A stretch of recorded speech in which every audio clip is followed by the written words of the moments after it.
আওয়ামী লীগ তো যেন তেন দল না।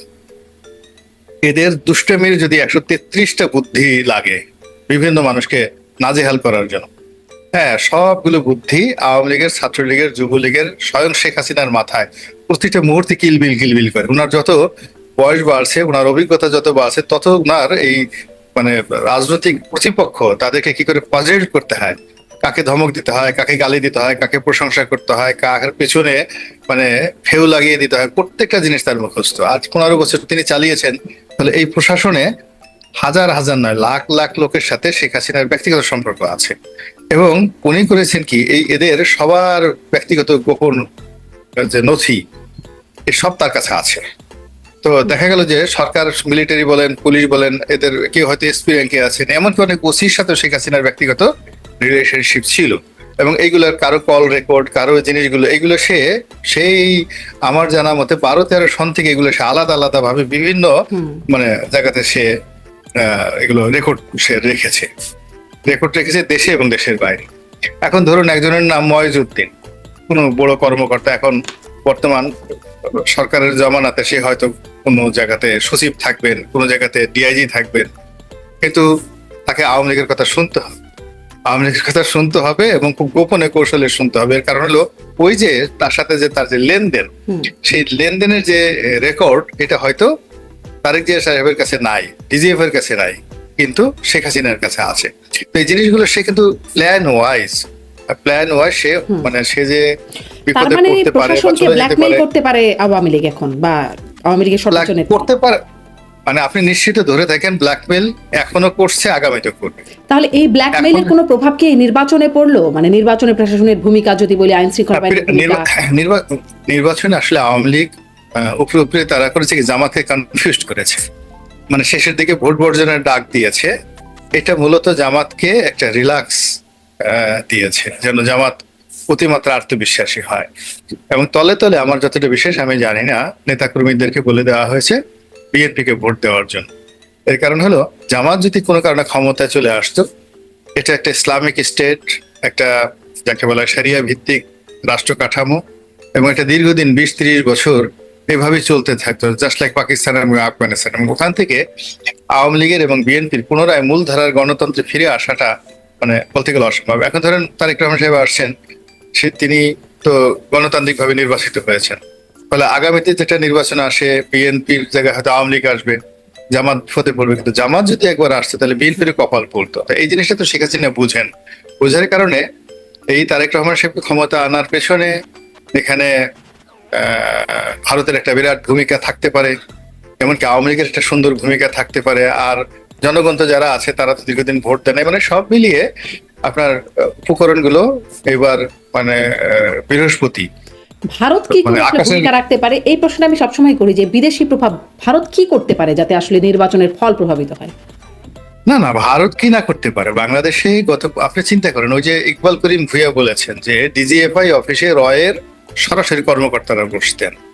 যেটা বললাম যে ভারত দীর্ঘদিন ধরেই আমাদের দেশের ব্যবসায়ী মহলে, রাজনৈতিক মহলে, আন্ডারওয়ার্ল্ডে সব জায়গাতে তাদের লোক আছে, তারা সেই কাজগুলো করতে পারে। 2 নম্বর হলো যে তাদের হাতে যে মেশিনারিজ গুলো রয়েছে, ফাইন্যান্সিয়াল মেশিনারিজ গুলো রয়েছে, ট্রেড অ্যান্ড কমার্স। আপনি দেখেন এই যে ইউনূস সাহেবের সাথে তার ভারতের খুব খারাপ সম্পর্ক, দাকুমরার সম্পর্ক, কিন্তু এই সময়টাতে সবচেয়ে বেশি ব্যবসা হয়েছে ভারতের সাথে।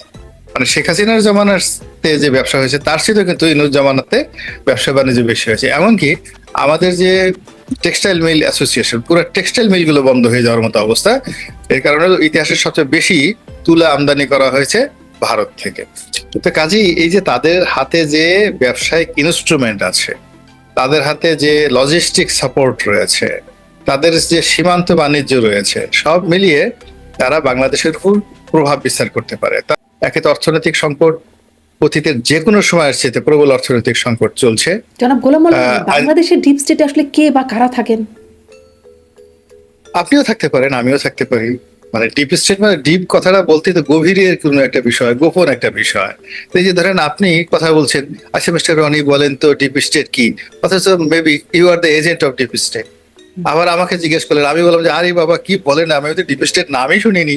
পরে দেখা গেল আমিও হয়তো এই এজেন্টের মধ্যে আছি। এর কারণে এইবার ধরেন ডক্টর মোহাম্মদ ইউনূসের যে ক্যাবিনেট যেভাবে গঠিত হলো, আপনি আমাকে কল্পনা করেছি এই লোকগুলো কোথা থেকে এলো, কিভাবে, কোথায় ছিল লুৎফি সিদ্দিকী, কোথায় ছিল অমুক জিনিসগুলো হলো। তো ওইরকম হঠাৎ করে ফলে একদিন বাংলাদেশে দেখা গেল যে আপনি স্পিকার হয়ে গেছেন, আগে শিরিন শারমিন চৌধুরী স্পিকার ছিল, ভবিষ্যতে আর এক শিরিন এসে দেখা গেল পার্লামেন্টের শিরিন না। স্পিকার হয়ে গেছে এখন। হ্যাঁ, শারমিন আর কি হতো, হয়তো শিরিন শারমিন, তো শিরিন শারমিন হয়েছে, আর এখন শিরিন বা শারমিন স্পিকার হয়ে গেছে। আচ্ছা। আমেরিকা থেকে দেখা গেল, আমেরিকা থেকে হয়তো আপনাকে পাঠাই দেওয়া হয়েছে, আপনি তো খুব মিষ্টি মিষ্টি কথাবার্তা বলে সবাইকে করতেছেন, একেবারে নিরপেক্ষ, পরে দেখা গেল আপনিও ডিপ স্টেটের লোক। তো এরকম মানে যারা এই বিভিন্ন এজেন্সির সাথে কাজ করে বা এজেন্সি যাদেরকে রিক্রুট করে, এটা এত কৌশলে করে যে একজন হামিদ কারজাই, একজন ডক্টর মোহাম্মদ ইউনূস, একজন আসিফ নজরুল, একজন আদিলুর রহমান শুভ্র, একজন রেজওয়ান আরা, মানে এরা মঞ্চে না আসা পর্যন্ত আপনি বুঝতে পারছেন না যে আসলে তারা কারা। মানে আপনার কি মনে হয় ওনারাও ডিপ স্টেটের এজেন্ট? না না না, আমি এখন ওনারা ডিপ স্টেটের না, সারা বাংলাদেশ বলছে, আমি কি বলি বা না বলি আপনার বলায় কিন্তু আসে যায় না। The whole country is telling যে কি হচ্ছে বাংলাদেশে, এবং বাংলাদেশে শেখ হাসিনা বলে গেছে এখন এটা ডিপ স্টেট, এরা ডিপ স্টেটের লোক। কে কি বললো না না বললো, বসন্ত এসে গেছে, কোকিল গান গাইছি, তো ইট ডাজ নট ম্যাটার, আপনি বন্ধ করতে পারবেন না মানুষের মুখ। আচ্ছা, মানে ডিপ স্টেট নিয়ে ইন্টারেস্টিং তথ্য পেলাম। যাই হোক, সংসদের চেহারা কেমন হবে, বা আপনি অবশ্য বলছিলেন যে 2/3 মেজরিটিতে সংখ্যার কারণ আপনি আগের মতো দেখেন না, কিন্তু আরও কিছু বিষয় আছে, সেগুলো নিয়ে একটু কথা বলি। যে এই বিষয়টাও আলোচনা আসছে, 35 বছর পর একজন পুরুষ প্রধানমন্ত্রী হচ্ছেন, এবং একই সাথে একজন পুরুষ প্রধানমন্ত্রী পুরুষ বিরোধী দলীয় নেতা হচ্ছেন, এবং দুজনেই সংসদে প্রথমবারের মতো যাচ্ছেন। সংসদে অনেকেই আছেন, মোটামুটি অর্ধেক যারা প্রথমবারের মতো সংসদে যাচ্ছেন, এই বিশ্লেষণটাও দেখছিলাম। মানে কেমন মনে হচ্ছে সংসদটা এবার কেমন হবে? ভালো হবে, বেশ উত্তেজনা হবে। আপনি চিন্তা করেন হাসনাত আব্দুল্লাহ যে স্টাইলে মঞ্চে বক্তব্য দিয়ে যাচ্ছেন, ওইভাবে যদি সে সংসদে বক্তব্য দেন, ওইভাবে দাঁড়িয়ে সে যদি ওইভাবে বলেন, কি অবস্থা হবে। তারপরে নাসিরউদ্দিন পাটোয়ারি যেভাবে মির্জা আব্বাসের জীবন হারাম করে দিয়েছেন, ওই নাসিরউদ্দিন পাটোয়ারির স্টাইলে যদি পার্লামেন্টে বসে সমস্ত জাতির সামনে এই মির্জা আব্বাসকে আবার আক্রমণ করা হয়, বিশ্বাস করেন উনি ওই পার্লামেন্টের মধ্যে হার্ট অ্যাটাক করবেন, এতে কোনো সন্দেহ নাই। উনি যদি কোনো মন্ত্রণালয়ে থাকেন, আর নাসিরউদ্দিন পাটোয়ারি যে স্টাইলে বলেছে, তার সাথে যদি হাসনাত আব্দুল্লাহর মুখে ওই কথাগুলো আসে, আক্তারের মুখে ওই কথাগুলো আসে, নাহিদের মুখে ওই কথাগুলো আসে, ফলে পার্লামেন্ট খুব সহজ পার্লামেন্ট হবে না। এরপরে রুমিন ফারহানা আছে, তার হাস আছে, হ্যাঁ, তো সেই রুমিন ফারহানা যদি কোনো কারণে জামাতের সঙ্গে রুমিন ফারহানার একটা ভালো সম্পর্ক হয়ে যায়, খুব যেগুলো, তো সে খুব জেদি মেয়ে, তো ভীষণ রকম জেদি মেয়ে, সে তো বিএনপি দ্বারা প্রচন্ড অপমানিত হয়েছে, লাঞ্ছিত হয়েছে, বিএনপির সঙ্গে তার হবে না। এবং ওই জায়গাটা যদি জামাত তাকে ওন করে ফেলে, ফলে এক শেখ হাসিনাকে যেভাবে রুমিন ফারহানারা জামাত মানে ওন করে ফেলবে, জামাতেই পর্দা পুশিতা কথা কোটানকোট বলেন, জামাতের লোকজন। না, জামাতের পর্দা বলে, এখন রুমিন ফারহানার যে পর্দাটা, ওটা তো মানে শালীন। আপনি যে পোশাক পরছেন, পর্দা বলতে তো আসলে মানে একবারে চোখ দুটো খালি ডেকে রাখবে, নট লাইক। যদিও জামাতের মহিলা উইং এর মানুষ, মানে যারা আছেন তাদেরকে ওরকমই দেখি, শুধু চোখ ছাড়া তেমন দেখা যায় না, চশমাও আবার পরেন। ওটা আছে, কিন্তু তার মধ্যে ওই যে কি এক ঢাকা বিশ্ববিদ্যালয়ের মহিলা আছেন মোনামি, সেও তো আছে, মোনামি আছে। এবং আপনি যদি বিশ্বাস করেন, আপনি যদি জামাতে যোগদান করেন, আপনাকে ওরা ওই বোরকা পড়তে বলবেন, আপনার এই স্টাইলে তারা নিয়ে নেবে আর কি। বিকজ ওরা তো আসলে রাজনীতি করতে আসছে, বুঝছেন, রাজনীতি করছে। ফলে রুমিন ফারহানার যে মেকআপ গেটআপ আছে, ইটস ওকে। এখন সে যদি টাইট জিন্স পড়তে চায়, প্যান্ট পড়তে চায়, তখন হয়তো জামাত বলবে যে না, এটা ঠিক হচ্ছে না, কিন্তু কিছু বলেন না, ওতে অসুবিধা নেই। না, হ্যাঁ, ওটা বলে না। তো যার জন্য যে আপনারা যে আবহমান বাংলার যে শাড়ি পরে আছেন, যেভাবে স্বাভাবিক আছেন, বা ইভেন আপনি যদি মমতা ব্যানার্জির মতো চলতে চান, এটা ডিসেন্ট, এর জামাত নিষেধ করবে না, এটা নিয়ে সমস্যা হবে না। মানে আমার জামাতে যেতে কোনো বাধা নাই। ধারণা করতে পারেন রাষ্ট্রপতি কে হতে পারেন এই মানে নতুন সরকার, নতুন রাষ্ট্রের প্রধান সরকার কাকে? না, এটা আমি ধারণা করতে পারি না, আর আমি এটা ধারণা করিও না। এর কারণ হলো যে আমার যেটা প্রয়োজন নেই সেই বিষয়গুলো প্রেডিক্ট করি না। আমি সাধারণত রাজনীতির যে বিষয়গুলো, এটা কি হতে পারে, কিন্তু কোনো ব্যক্তি কে হতে পারেন, কে মন্ত্রী হবেন, কে হবেন না, কে নমিনেশন পাবেন, এই বিষয়গুলো নিয়ে আমার কখনোই মাথা ব্যথা ছিল না। আমি যারা এখনো রাষ্ট্রপতি হবেন, তার সাথে অনেক বড় বড় রাষ্ট্রপতিদেরকে আমি দেখেছি, তাদের সঙ্গে আমার সম্পর্ক ছিল। সেই জিল্লুর রহমান সাহেবের মতো মানুষ, বি চৌধুরীর মতো মানুষ, এরশাদ সাহেবের মতো মানুষ, খুব ক্লোজলি আব্দুল হামিদের মতো, অতীতে যারা, ইভেন চুপ্পু সাহেব, সবার সঙ্গে আমার একটা পারিবারিক সম্পর্ক ছিল। ফলে বাংলাদেশে তো এদের সাথে এমন বড় কাউকে দেখি না, একমাত্র রেহমান সোবহান সাহেব ছাড়া আর কাউকে দেখি শ্রদ্ধেয় ডাক্তার কামাল সাহেব আছেন, কাউকে দেখি না যে যিনি রাষ্ট্রপতি হলে তার প্রতি আমার আকর্ষণ বোধ হতে পারে। মোরালেস আমার পরিচিত লোকের মধ্যে অনেকে হবে, বলে কি যে হলেন, আমি এখন একজনের নাম বললাম, বাকি 10 জনের রাগ করে যে রনি আমার নামটা কেন বললো না, এটা সমস্যা হয়ে যায় আর কি। তাদের জন্য আই ডু নট ফিল। তারপরেও আরেকটা সমস্যা আপনাকে দেই, দেখেন এটা বলতে চান কিনা, না চাইলে এটাও স্কিপ করতে পারি আমরা। সেটা হচ্ছে যে তারেক রহমান বলছেন তার প্রধান বা প্রায়োরিটি বা গুরুত্ব হচ্ছে আইন শৃঙ্খলা নিয়ন্ত্রণ, যার কারণে স্বরাষ্ট্র মন্ত্রণালয়ের একটা খুবই গুরুত্বপূর্ণ ব্যাপার। আগে আমরা দেখেছি স্বরাষ্ট্র প্রতিমন্ত্রীর দায়িত্ব পালন করেছেন লুৎফুজ্জামান বাবর, এখনো দেখলাম স্লোগান উঠছে যে তাকে এবার স্বরাষ্ট্রমন্ত্রী হিসেবে দেখতে চান, এরকম একটা তার এলাকাবাসী সম্ভবত এই স্লোগানটা দেখছেন, আমি দেখছিলাম সামাজিক যোগাযোগ মাধ্যমে। এটার কোনো ধারণা করতে পারেন কে হতে পারেন স্বরাষ্ট্রমন্ত্রী? তারেক রহমান সাহেবের মানে উনি ওনার চিন্তা চেতনাটা অন্যরা প্রেডিক্ট করতে পারেন। ওনার নিজস্ব একটা কিচেন ক্যাবিনেট আছে, আপনজন কিছুগুলো লোকজন আছেন, যেমন ওই মাহাদি আমিন আছেন, সানি আছেন, মানে সব ইয়াং, লন্ডন থেকে তিনি যাদেরকে নিয়ে এসেছেন এরা ওই একটা কিচেন ক্যাবিনেট, এদের সঙ্গে আলাপ আলোচনা উনি বেশিরভাগ ক্ষেত্রে করেন আর কি, যেটা। আর উনি যে সিদ্ধান্তগুলো নেন সেই সিদ্ধান্তগুলো 1 মিনিট আগেও অন্য কেউ জানতে পারে না দলের মধ্যে।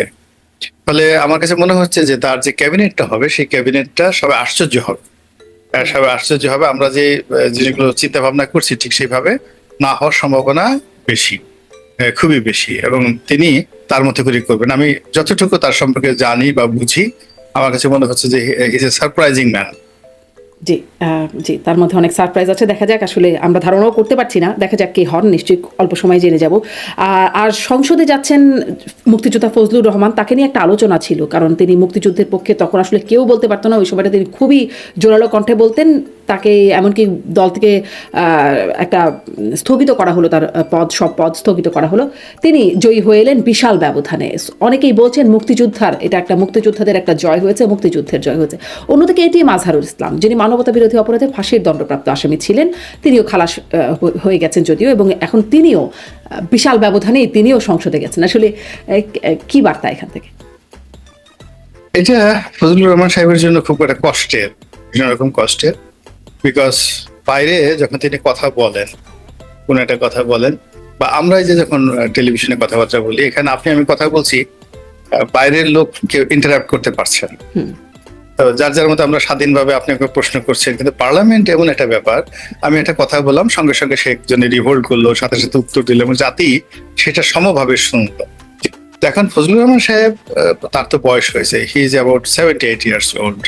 মানে এখন অনেক ক্ষেত্রে ভাবির সাহায্য ছাড়া সে চলতেও পারে না, মানে তাকে চলাফেরা করতে তার স্ত্রীর সাহায্য নিতে হয়। ফলে তার কাছ থেকে খুব বেশি আশা করাটা খুব, মানে যাকে বলা হয়, সমীচীন হবে না। আওয়ামী লীগ, আচ্ছা, তারা না হয় রাজনৈতিক প্রতিপক্ষ, বিএনপি, জাতীয় পার্টি, বাম দলগুলো, ইভেন এনসিপি তাদের সাথে যে জোট করলো, তারাও জোটের আগে মানে এক বাক্যে সবাই সেই দলকে মানে সেটিকে স্বাধীনতা বিরোধী, মুক্তিযুদ্ধ বিরোধী বলে। কেউ কোনো এটাতে কোনো সন্দেহ জ্ঞাপন করে না একরকম। এটি তো সন্দেহ, মূল ব্যাপারটা হলো আমাদের এখানে সবাই পপুলার রাজনীতি করে, সত্য কথাটা বলার সাহস জামাতেরও নেই।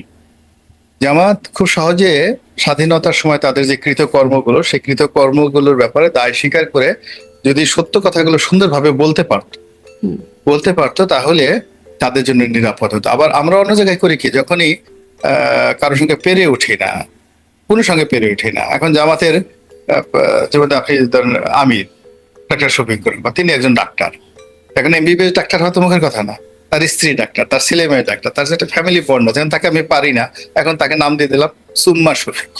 সে একজন লোক দিয়েছেন, একটা নাম দিয়ে দিলাম, মানে যে কোনো একটা লোককে ছোট করার জন্য তাকে আমি মানে একটা ট্যাগ দিয়ে দিচ্ছি। এটা হলো বাংলাদেশের একটা স্বাভাবিক কালচার আর কি। তো এরকম আর কি। তারেক রহমান সাহেবের একই অবস্থা, তারেক রহমান সাহেব পেরে উঠতেছে না কেউ। এখন বলে কি, টিনের ছেলে কাউয়া তারেক আমার ট্যাস বলে একটা দিল, একটা গালি এটা লাগাই দিল, এটা বেচারা চিন্তা করেন তো। তারপর শেষে 1, 2, 3, 4, তো এই জিনিসগুলো কি আমাদের দেশের, এগুলো বাঙালির একটা খুব ব্যাড কালচার আর কি।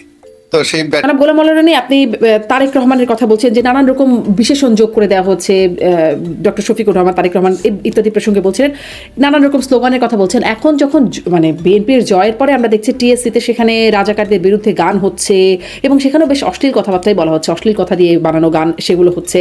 যুবদল নেতা মিছিল করছেন, ডার্বি মারবির ঠাঁই নাই, এরকম নানান রকম রাজাকারদের ঠাঁই নাই, এরকম হঠাৎ করে এরকম মিছিল হচ্ছে। আপনার কাছে এই বিষয়গুলোকে কেমন মনে হচ্ছে? সাথে সাথে আমরা দেখলাম এনসিপি নেতারা যারা নির্বাচিত হলেন বা হলেন না, সার্জিস আলম, আখতার হোসেন, আসিফ মাহমুদ, তারা বলছেন এনসিপি নেতাদের বাড়িঘরে হামলা হচ্ছে, এগারো-দলীয় জোট নেতাদের বাড়িঘরে হামলা হচ্ছে। জামাতের আমিরও এটি বলেছেন সংবাদ সম্মেলন করে বা সাংবাদিকদের সামনে তিনি বলেছেন। আসলে পরিস্থিতি কেমন? এটা বাংলাদেশের স্বাভাবিক। এর কারণ হলো যে গত 17 মাস ধরে তো জামাত, এনসিপি তারা ছাত্র দলের লোকদেরকে ক্যাম্পাসে ঢুকতে দেয়নি।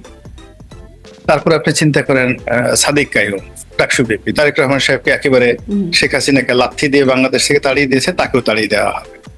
তো এই ধরনের কথাবার্তা হলো। তো এটা তো আসলে বিএনপি, তারপরে তাদের যে সংগঠন, তারা খুব রাগ করেছে, অভিমান করেছে। এখন এর যে প্রতিশোধ, এটা তো তারা নেওয়ার চেষ্টা করবেই।